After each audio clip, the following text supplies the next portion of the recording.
Let's talk about it. Aim high.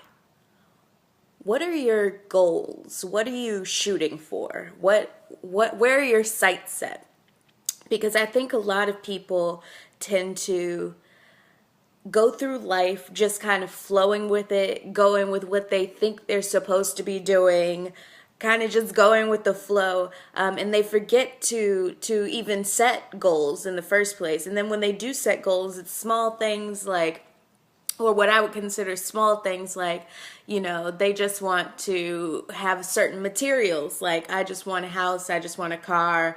Or they think, in my head, what I really want to be is this, I want to be a superstar. I want to be, I want to be in the NBA, or, I want to make $1 bajillion. But instead, they settle and say, okay, I know that I really want to make $1 bajillion, but I'd be happy with making, 50,000 a year. That's cool. Or 100,000 a year. That's cool. Or whatever the sum is, that's not exactly what they want.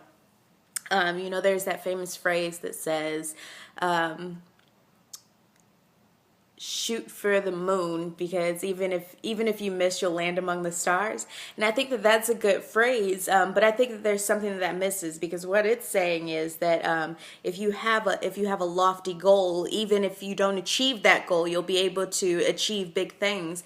But my thought process is, that if you have a big lofty goal, how much more motivated will you be towards that goal than if you have one that's smaller? If you're telling yourself, my goal is to go down the street and get a cup of coffee.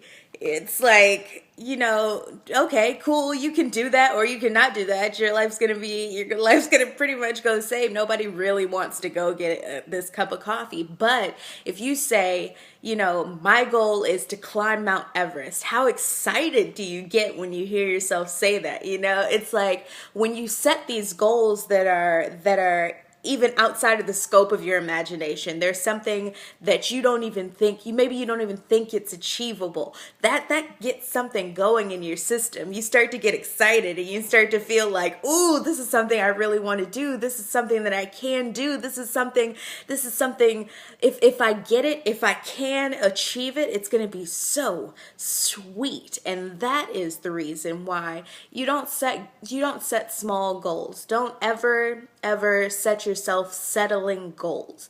Set yourself lofty goals that you may not even think that you can accomplish, and then you break those things down into teeny tiny pieces, little steps that you can take right now to start moving yourself towards that. Because the phrase is true. If you're working towards that, you're going to get a lot farther than you would if you were aiming for something small, and you will probably, if you really have the drive and if you're really working hard for it, you'll probably get to the moon. So my challenge to you today is to look at your goals, look at what you're striving for, and if you figure that your goals, the ones that you've set for yourself, are less than what you truly deeply want, reevaluate, go back, reshape them, and aim for the moon. Hey you guys, thank you for watching the 11th ever episode of Normus, the daily video blog where I talk to you about life, love, and how we can get bigger. If you like this video, please click the thumbs up, share it. If you're watching this on YouTube, go to my channel button, wherever it is, and subscribe. I love to hear from you guys. Also, if you think anything about this video, comment on it. I like hearing from you guys. Well, I think that's it. My name is Amber Lee, and I'm here to tell you that life is too short to be small.